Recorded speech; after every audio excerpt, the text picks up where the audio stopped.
I'd almost forgotten what Chef can do with a steak. Welcome to Sci-Fi Steak. This episode is so much fun. I love it. Let's start. McCoy is worried about a crew member. He says the guy is odd. Spock says that he's only been on board for a few days, so why would he judge him after such a short time? But Bones insists that the guy is fishy.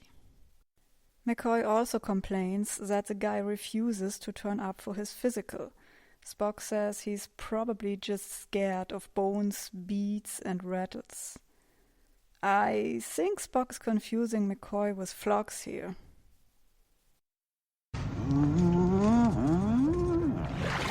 But McCoy is soon proven right when Mr. Creepy Guy knocks out this poor fellow and takes control of whatever it is he's doing there. And it ends with an overload alert. He has changed the course. Naturally, Kirk doesn't like that.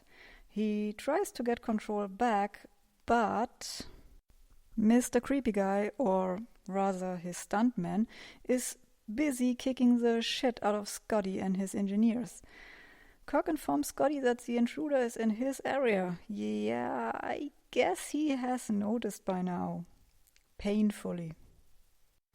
Now the ship is accelerating. When Kirk wants to leave the bridge, Mr. Creepy Guy is stopping him.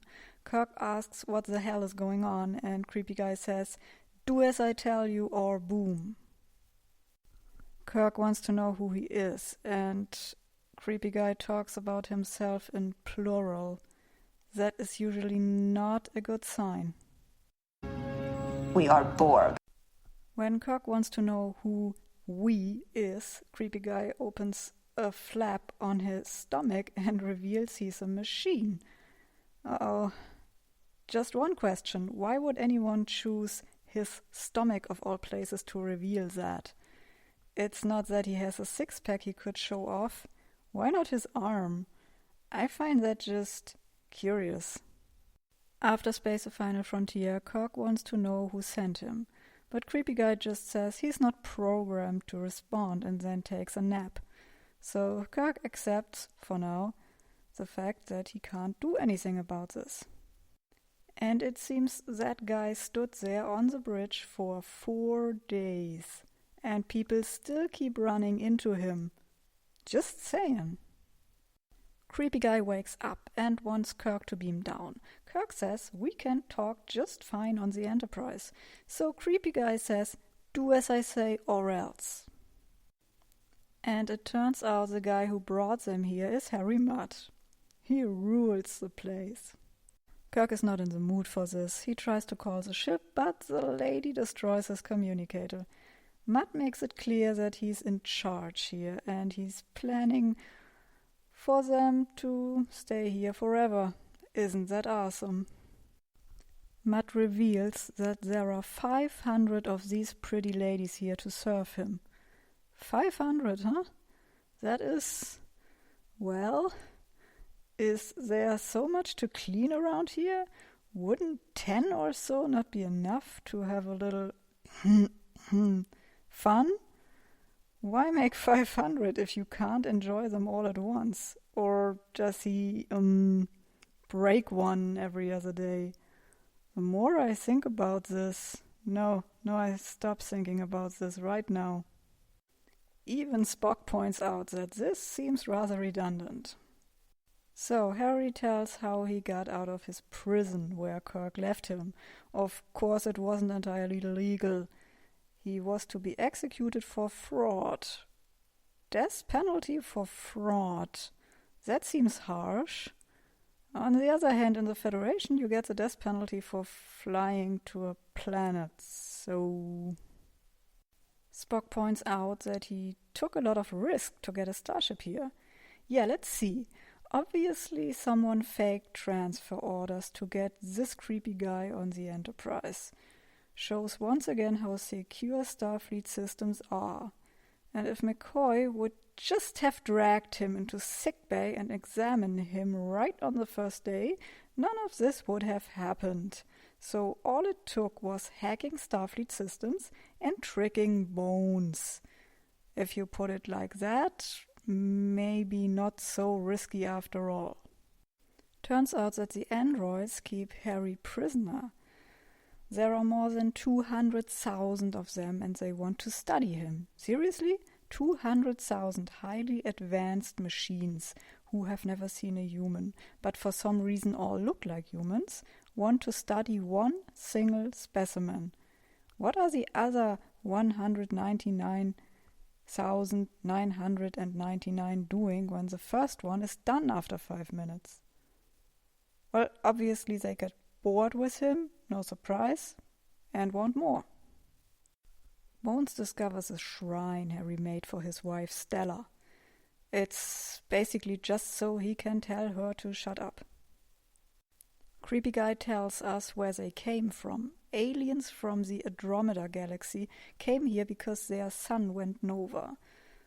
Then why don't these androids look like these aliens? Or did they change their appearance after meeting Harry? Kirk asks the ladies to leave. They ask why, and Kirk is obviously done with being polite. He says, "We don't like you, so sod off." Our heroes try to find out how to defeat the androids. One of them is, I hope his fingertips have USB ports and he's recharging. Otherwise, this looks a little weird.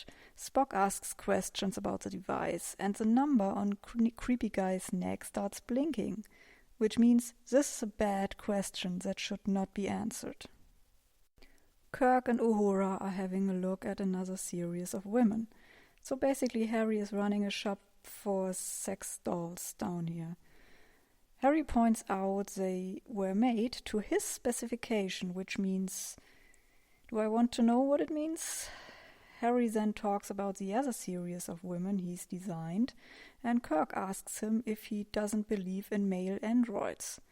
But Harry is as straight as it gets.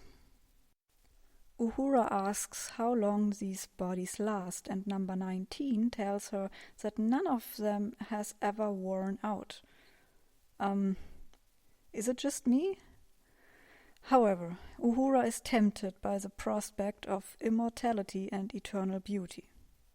Bones is impressed by the research facilities, and Scotty has apparently been dragged down here by one of the ladies. The androids have been sweeping the ship. And Kirk is not happy. Spock points out that the androids can provide anything, and Kirk is worried that his crew might like this better than dying whenever he commands it. Chekhov is already enjoying this. Wasn't he so very much in love just a few episodes ago? Just asking. Scotty is fascinated by the tech. Creepy Guy says Scotty can have all this for pleasure. Whatever Scotty wants to do with this long glowing rod. Kirk is not amused that his crew seems to like it here. Kirk reminds them that even the most pleasant cage is still a cage, so let's get out of here.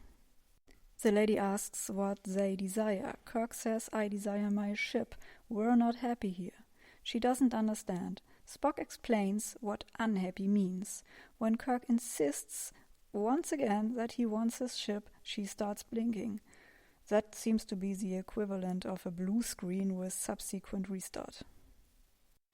She says the Enterprise is not a want or desire, but a mechanical device. Was the vibrator never invented in this universe?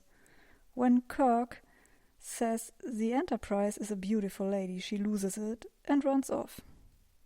Bones says these androids are perfect and therefore hard to beat. But you just sent one of them into an infinite loop just by saying the Enterprise is beautiful.